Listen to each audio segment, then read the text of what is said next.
Setelah mengetahui bahwa Lauren mungkin setuju untuk menikahinya karena dendam dan dorongan hati, Chris memutuskan untuk memberi peringatan kepada Lauren.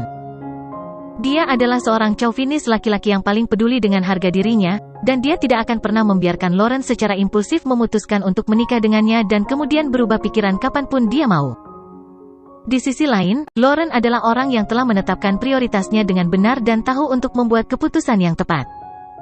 Jangan khawatir, karena aku telah memutuskan untuk menikahimu, aku tidak akan berubah pikiran. Chris menyeringai senang, mengetahui bahwa Lauren selalu menjadi wanita yang bermartabat dan dapat diandalkan, yang sempurna untuk seorang istri. Dia tidak seperti sebagian besar ahli waris keluarga kaya yang membuat ulah dan menciptakan masalah sepanjang waktu. Karenanya, Chris dengan senang hati berdiskusi dengan Lauren tentang detail pernikahan mereka. Misalnya, situs untuk pemotretan pernikahan, dan apakah mereka harus memilikinya di luar negeri atau di dalam negeri. Misalnya, jenis cincin kawin dan gaun yang disukai Lauren. Misalnya, pengiring pengantin dan apakah akan mengundang selebriti. Sementara Chris mengganggu Lauren untuk membahas detail pernikahan mereka, Jordan mengajari Chloe bermain piano di dalam rumah. 2 jam kemudian, baru saat itulah Lauren dan Chris datang untuk melihat bagaimana keadaan Jordan dan Chloe. Diam-diam dia heran karena Chloe berhasil duduk diam memainkan piano selama 2 jam karena itu belum pernah terjadi sebelumnya. Biasanya, dia akan berteriak-teriak keluar untuk bermain setelah bermain piano hanya setengah jam. Memang, ayah seorang anak cenderung lebih baik dalam menangani anaknya daripada gurunya. Dia tahu bahwa cinta ayah akan mempengaruhi pertumbuhan anak, jadi dia tidak ingin menghalangi Chloe. Lauren berjalan mendekat dan berjongkok di depan Chloe sebelum mengacak-acak rambutnya dan berkata dengan senyum gembira di wajahnya, "Kamu gadis yang baik, Chloe. Anda pasti lelah bermain piano untuk waktu yang lama, bukan? Waktunya makan." Ini sudah jam makan siang, dan Chloe memang sedikit lapar. Ya. Lauren juga menggendong Chloe dari kursi. Pada saat ini, Lauren tidak bisa membantu tetapi dengan sopan bertanya kepada Jordan, "Apakah kamu akan tinggal untuk makan siang?" Jordan telah mengucapkan kata-kata yang menyakitkan kepada Lauren tadi malam. Jika dia wanita lain, dia akan lama memperlakukan Jordan sebagai musuh ketika mereka bertemu lagi. Namun, setelah Jordan meminta maaf, sikap Lauren menjadi jauh lebih lembut, dan dia bahkan mengundang Jordan untuk tetap tinggal untuk makan siang. Lauren benar-benar wanita yang baik. Jordan menghela nafas saat dia berpikir sendiri. Dia kemudian berkata, "Tentu, aku juga ingin menghabiskan lebih banyak waktu dengan Chloe." Ya, itu luar biasa. Chloe bertepuk tangan dengan gembira. Pada saat ini, Chris berkata dengan dingin, "Aku yakin kamu hanya menggunakan Chloe sebagai alasan untuk mendapatkan makanan gratis di sini." Jordan, aku khawatir kamu bahkan tidak punya uang untuk makan siang sekarang kan? Jordan tampak sangat malu karena dia benar-benar tidak punya uang untuk makan siang sekarang. Dia tidak membawa uang tunai dan dia juga tidak bisa menggunakan sistem pembayaran seluler di ponselnya. Chris selalu ingin membalas dendam pada Jordan, dan sekarang setelah dia bertemu Jordan saat yang terakhir jatuh dan keluar, bagaimana dia bisa rela melewatkan kesempatan untuk menggosok dan menendang Jordan saat dia jatuh? Chris tertawa dan berkata, "Lauren, kamu mungkin tidak tahu bahwa Jordan bahkan tidak mampu membayar ongkos taksi $3 sekarang, dan Chloe akhirnya membayarnya dengan uang sakunya. Itu sangat memalukan. Aku belum pernah melihat pria yang begitu memalukan." Wajah Jordan memerah, dan dia ingin membentak Chris, tetapi jika dia melakukannya, itu hanya akan membuktikan bahwa dia tidak kompeten. Satu-satunya cara untuk membungkam Chris adalah dengan melemparkan uang ke wajahnya. Namun, Jordan tidak bisa memaksa dirinya untuk melakukannya. Lauren terkejut, dan dia bertanya dengan sangat tidak percaya, "Bagaimana mungkin? Tidak bisakah Anda menggunakan aplikasi pembayaran seluler Anda?" Jordan mengangguk dan berkata, "Ya, mereka telah diblokir." Chris mulai mengejek, "Haha, rekening bank Anda telah dibekukan dan Anda telah diblokir dari aplikasi pembayaran seluler Anda. Saya rasa Anda tidak punya banyak uang tunai dengan Anda sekarang. Anda akan dibiarkan menderita di DC." Chloe tidak begitu mengerti percakapan antara orang dewasa, tapi dia tahu bahwa ayahnya tampak sangat marah karena sesuatu yang berhubungan dengan uang. "Ayah, ibu punya uang. Aku akan pergi mengambilkanmu beberapa." Sebelum Jordan dan Lauren bisa menariknya kembali, dia sudah lama bergegas keluar. Dia kemudian dengan cepat memasuki kamar Lauren dan entah bagaimana menemukan dompet Lauren, yang kemudian dia berikan kepada Jordan. "Ini dia, ayah. Itu dompet panjang, dan jelas ada banyak uang di dalamnya." Jordan tersentuh sekaligus sengsara. Dia tersentuh bahwa putrinya sangat peduli padanya sehingga dia memberinya uang. Namun, dia sedih dengan kenyataan bahwa dia sangat sedih sehingga dia perlu mengambil uang dari putrinya. Chloe, aku tidak bisa mengambil uang itu. Kembalikan ke Mommy dengan cepat. Petik 2. Bagaimana mungkin Jordan menerima uang itu di depan Lauren dan Chris? Itu terlalu memalukan. Lauren mengambil dompet itu dan mengeluarkan semua uang $20 darinya. Ada sekitar 20 dari mereka, jadi jumlahnya beberapa ratus dolar. Lauren kemudian menyerahkan uang itu kepada Jordan dan berkata, Jordan, meskipun aku marah padamu atas apa yang terjadi semalam, itu masalah terpisah. Asetmu dibekukan sekarang, semua karena kakekku. Jadi, ambil uangnya. Saya akan memberi Anda lebih banyak jika itu tidak cukup. Petik 2. Setelah mengetahui bahwa aset Jordan telah dibekukan oleh Martin, Chris sangat gembira dan sangat mengagumi kekuatan Martin. Chris tertawa dan berkata, "Oh, saya bertanya-tanya apa yang Anda lakukan di sini cerah dan pagi-pagi sekali dan mengapa Anda membuat sopir taksi mengemudi begitu cepat sehingga dia menabrak mobil saya? Ternyata kamu mencari uang, bukankah kamu seorang pengemis? Kalau begitu?" Petik 2. Rob, yang berada di pintu, menimpali, "Seandainya saya tahu bahwa Tuan Steele ada di sini untuk meminta uang dari Nona Howard, saya tidak akan menyalip taksi. Dia sangat membutuhkan uang untuk makan. Tentu saja, dia akan lebih terburu-buru daripada kita." Jordan memelototi Chris dan Rob dengan kejam sebelum mengulurkan tangan untuk mengembalikan uang itu padanya. "Terima kasih. Saya mengakui niat baik Anda. Saya sehat dan bahkan jika aset saya telah dibekukan, saya percaya bahwa saya masih dapat mengandalkan kemampuan saya sendiri untuk mencari nafkah." Lauren tahu bahwa Jordan adalah pria yang sombong dan beberapa saat yang lalu, dia dinobatkan sebagai orang terkaya di AS. Lagi pula, sekarang orang luar seperti Chris dan Rob sedang menunggu untuk melihat Jordan membodohi dirinya sendiri. Bagaimana mungkin Jordan menerima pemberian ini? Oleh karena itu, Lauren juga tidak memaksanya dan sebaliknya, berkata, "Oke, mari kita makan siang bersama." "Oke." Chloe berpegangan tangan dengan Jordan dan Lauren saat dia duduk di depan meja makan.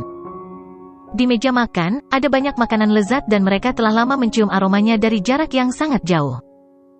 Ada ikan bakar, pasta, gulai daging sapi, kalkun panggang, dan banyak hidangan lainnya yang sering disajikan di acara perayaan.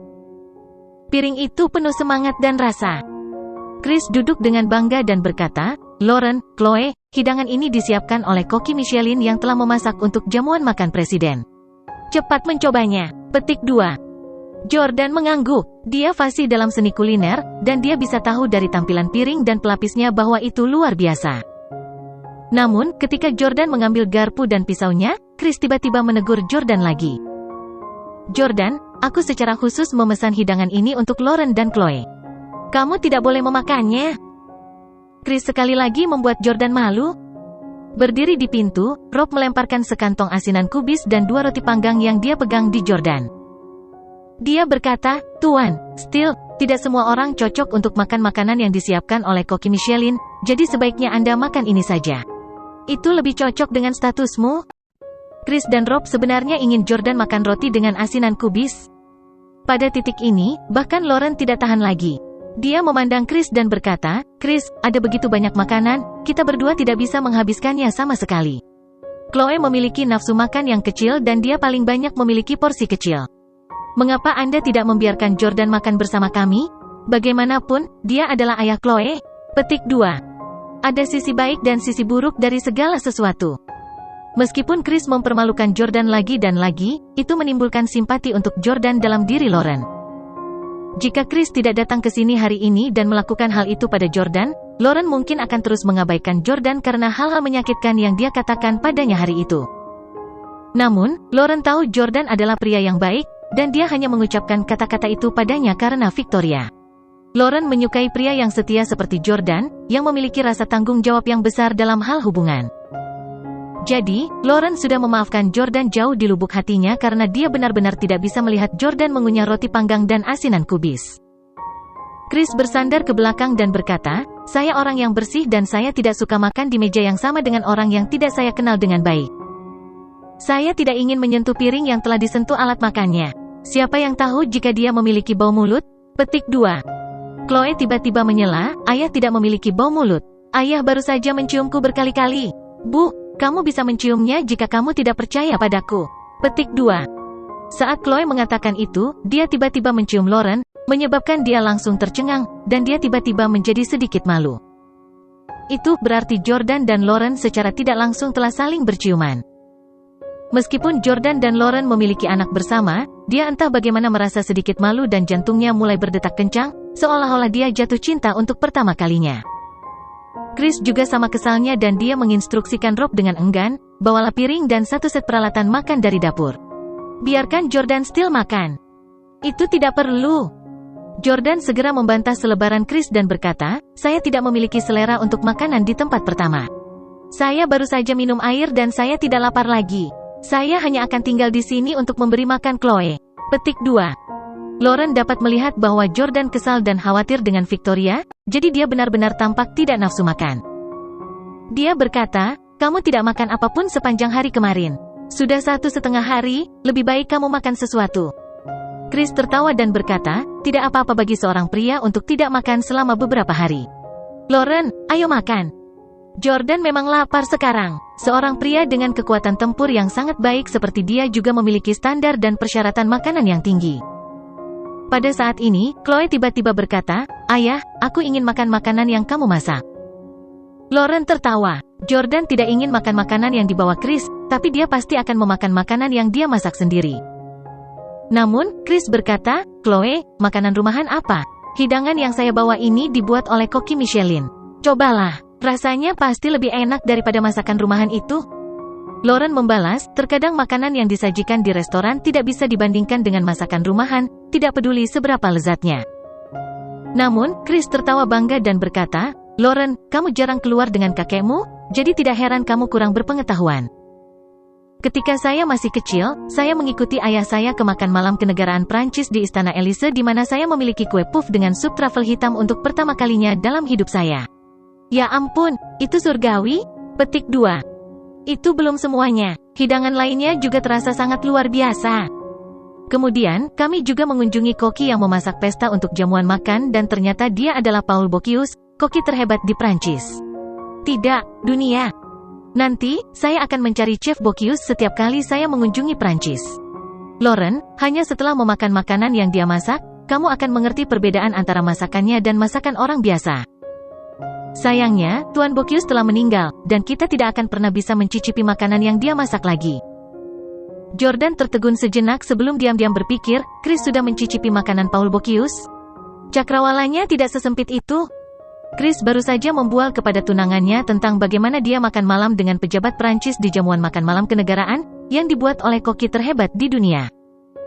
Namun, Chris tidak tahu bahwa Jordan telah lama mengenal Paul Bocuse secara pribadi. Paul Bocuse bahkan secara pribadi memberitahu Jordan tentang resep rahasia yang tak terhitung dari 2 hidangan. Jordan tetap diam dan tersenyum pada Chloe. Dia berkata, tentu, saya akan pergi ke dapur untuk memasak makanan untuk kalian. Ketika dia datang ke dapur, pelayan Lauren, Felicia, juga buru-buru datang dan berkata kepada Jordan dengan hormat, Tuan, apa yang perlu saya lakukan?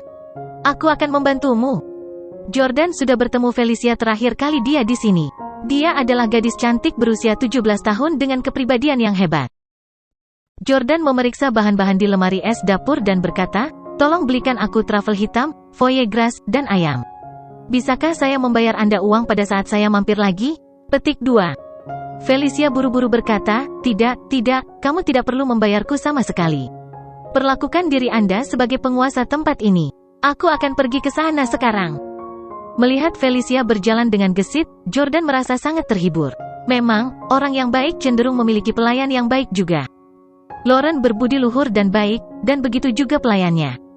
Sementara Felicia pergi untuk mendapatkan bahan-bahannya, Jordan membuat sepiring bas laut dalam kue, yang juga merupakan salah satu hidangan khas Paul. Ini bisa dianggap sebagai salah satu hidangan penting dari jamuan makan negara Prancis dalam beberapa dekade terakhir. Namun, sejak kematian Paul, sangat sedikit orang yang dapat menyiapkan hidangan dengan baik dan, dengan demikian, telah dihapus dari menu perjamuan negara selama bertahun-tahun. Di sisi lain, Jordan kebetulan adalah orang yang bisa menyiapkan hidangan terbaik di dunia ini. Segera, Jordan menyiapkan 2 hidangan dan menyajikannya ke meja makan. Chris segera melebarkan matanya dan bertanya, si Bas in Pastry? Sup truffle hitam, apakah Anda membuat ini? Petik 2. Chris tidak bisa mempercayai matanya sama sekali. Dia sendiri adalah seorang foodie, yang dibuktikan dengan sosoknya yang tegap. Terlebih lagi, kedua hidangan itu adalah favoritnya yang dia suka makan sejak dia masih kecil. Dia bisa tahu sekilas dari warna piring bahwa mereka dilakukan dengan sangat baik. Chris hanya bisa ngiler. Jordan tertawa dan bertanya, tentunya saya tidak membutuhkan bantuan orang lain dalam memasak. Chloe, cepat rasakan sup truffle hitamnya. Chloe mengangguk dengan panik dan berseru, ya. Supnya dilapisi dengan puff pastry keju tebal, yang tampak seperti jamur yang menggemaskan. Namun, Chloe ragu-ragu untuk menggali sambil memegang sendok. Ayah, bagaimana aku makan ini? Tanya Chloe. Sebelum Jordan menjawabnya, Chris tiba-tiba mengambil sendok dan berkata, Chloe, kamu harus memecahkan kulit puff pastry dengan mengetuknya dengan sendok sebelum menyendok sup dengan sendok. Biarkan saya tunjukkan sekali. Mengendus aroma sup, Chris menelan air liur tanpa henti dan bersiap untuk mengambil seteguk sup dengan sendok. Namun, Jordan segera menegur, Chris Hank, apa aku bilang kamu bisa makan? Ketika Jordan duduk untuk makan tadi, Chris menolak untuk membiarkan Jordan memakan makanan yang dia pesan, dan sebaliknya, menghinanya dengan memberinya sekantong asinan kubis dan roti. Sekarang, Jordan menggunakan metode yang sama untuk membalasnya. Jordan berkata, ini adalah makanan yang saya buat untuk putri saya. Kamu tidak cocok untuk memakannya? Chris sudah lama terbiasa menjadi tirani dan akan membuat dirinya betah kemanapun dia pergi. Oleh karena itu, dia sering makan apapun yang dia inginkan tanpa meminta izin. Ini adalah pertama kalinya dalam hidupnya dia tidak diberi makan sehingga wajahnya langsung cemberut. Rob, yang berdiri di pintu, segera maju ke depan untuk berbicara mewakili Chris. Bajingan, Tuan Hank bersikap baik kepada Anda dengan bersedia memakan makanan yang Anda masak. Beraninya kau melarangnya makan? Ten, Hank pernah menghadiri perjamuan kenegaraan Prancis sebelumnya. Apakah kamu mengerti? Apakah Anda tahu level seperti apa yang harus Anda miliki untuk menghadiri acara semacam itu? Petik 2. Kamu udik, Tuan Hank ingin memberimu beberapa petunjuk karena dia memperhatikan bahwa kamu suka memasak, tetapi kamu masih berpikir kami mengambil keuntungan darimu? Ikuti novel terbaru di freeweb.of.l.com. Jordan sudah lama muak dengan ocehan Rob yang tak henti-hentinya. Dia membentak, kamu anjing, kamu tidak berada di tempat untuk berbicara denganku. Enyah. Lauren juga memandang Rob dan berkata, pergi. Jangan ganggu kami saat kami sedang makan. Rob tidak berani untuk tidak mematuhi Lauren dan dengan demikian mundur dengan sedih. Pada saat ini, Chris sangat malu. Lauren berkata kepada Jordan, Chris, dan saya akan segera menikah, dan dia akan menjadi ayah tiri Chloe di masa depan. Saya harap kalian berdua bisa bergaul sedikit lebih baik, oke? Petik 2. Lauren memohon untuk Jordan ketika Chris melarangnya makan sekarang dan sekarang, dia berbicara untuk Chris. Jordan tahu apa yang dimaksud Lauren, jadi dia berkata kepada Chris, kamu bisa makan, tapi kamu harus menunggu sampai Chloe selesai makan. Setelah mengatakan itu, dia mengambil sendok dan membantu Chloe memecahkan kue puff keju. Begitu dia melakukannya, kue puff, yang tampak seperti jamur, segera menghilang untuk mengungkapkan sup truffle hitam yang tampak seperti kolam surgawi. Begitu puff pastry pecah, uap dari sup truffle dengan cepat tercium bersama dengan aroma yang kaya yang menyusup ke lubang hidung mereka. Sup akan terasa paling enak saat dimakan panas. Jordan dengan cepat mengambil sesendok sup dan memberikannya kepada Chloe. Sayang, buka mulutmu. Chloe membuka mulutnya dan menyesap sup sebelum mengayunkan tangannya dengan panik. Sangat lezat. Jordan mengambil sesendok lagi dan menyerahkannya kepada Lauren. Kamu keluar dan berkeliling denganku sepanjang kemarin, jadi kamu juga tidak makan apa-apa. Cobalah. Lauren tersentuh. Dia telah mencicipi makanan lezat yang dibuat oleh Jordan sebelumnya, jadi dia secara alami ingin memakan makanan yang dimasaknya. Terima kasih, aku akan melakukannya sendiri. Lauren mengambil sendoknya juga. Namun, Jordan memegang sendok untuk waktu yang lama tanpa meletakkannya. Dia berkata, gunakan saja yang ini. Chloe baru saja menggunakannya. Saya tidak melakukannya. Jordan tahu bahwa seorang ibu tidak akan pernah menganggap sendok bekas putrinya kotor. Lauren tersipu dan sedikit malu. Itu sangat tidak pantas. Mengapa kamu tidak meletakkan sendoknya sementara aku meminumnya sendiri? Chris menjadi merah padam, dan dia memelototi Jordan dan Lauren dengan mata terbuka lebar. Apakah Jordan akan memberi makan tunanganku tepat di depanku? Jordan berkata, aku juga tidak bermaksud memberimu makan. Ambil.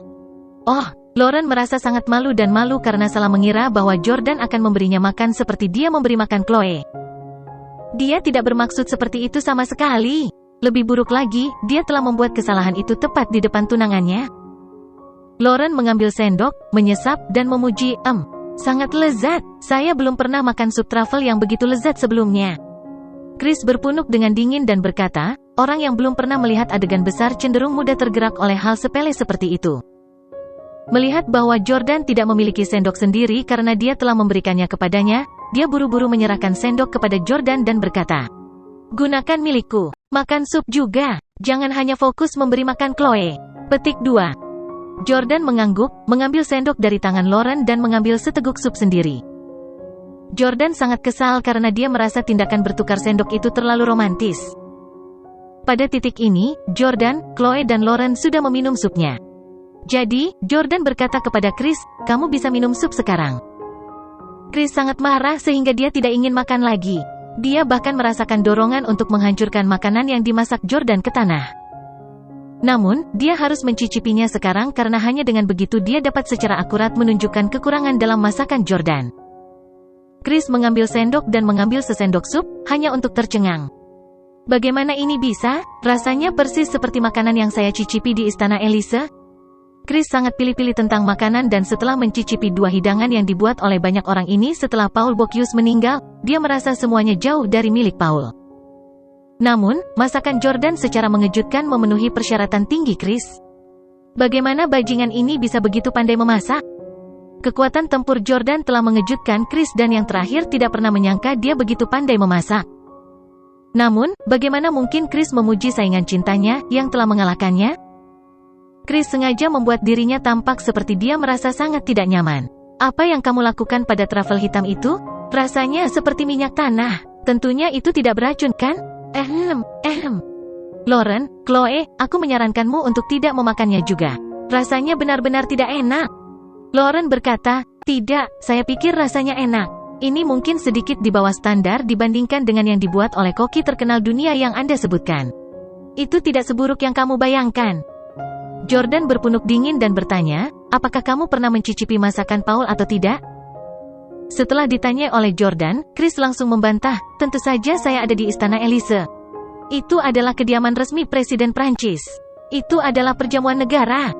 Oke, berhenti menyebutkan perjamuan negara di setiap kesempatan. Apakah kamu tidak kesal sama sekali? Jordan terdiam. Saya juga pernah tinggal di Prancis selama masa kanak-kanak dan saya selalu pergi ke Istana Elise sepanjang waktu. Paul dulu bertanggung jawab atas semua makanan saya. Apalagi, sebelum meninggal, dia juga memberiku resep rahasia sup truffle hitam puff pastry dan ikan bas di puff pastry. Mendengar ini, Chris langsung bertanya, kamu membual? Bagaimana kamu bisa makan di jamuan negara sebelumnya? Petik 2. Jordan tidak berdaya. Orang ini masih berbicara tentang perjamuan negara. Lauren menjelaskan, Chris, Stellus memiliki pengaruh besar di seluruh dunia, dan berhubungan baik dengan banyak keluarga top dunia dan ahli dalam berbagai bidang. Tidak aneh bagi Jordan untuk mengenal Paul Bocuse. Chris juga tiba-tiba teringat bahwa Martin pernah memintanya untuk menyerah pada Lauren karena Jordan. Dia juga mengatakan bahwa latar belakang keluarga Chris tidak dapat dibandingkan dengan keluarga Jordan. Meskipun Chris tidak tahu banyak tentang Stellus, dia tahu bahwa Stellus benar-benar kuat. Chris berkata, HMPH, mengapa kamu terus menyebutkan kejayaan masa lalumu? Jadi bagaimana jika Anda mengenal Paulus? Jadi bagaimana jika Anda pernah ke Istana Elise? Itu tidak mengubah fakta bahwa kamu sangat bangkrut sekarang sehingga kamu bahkan tidak mampu membayar ongkos taksi atau semangkuk mie. Hahaha.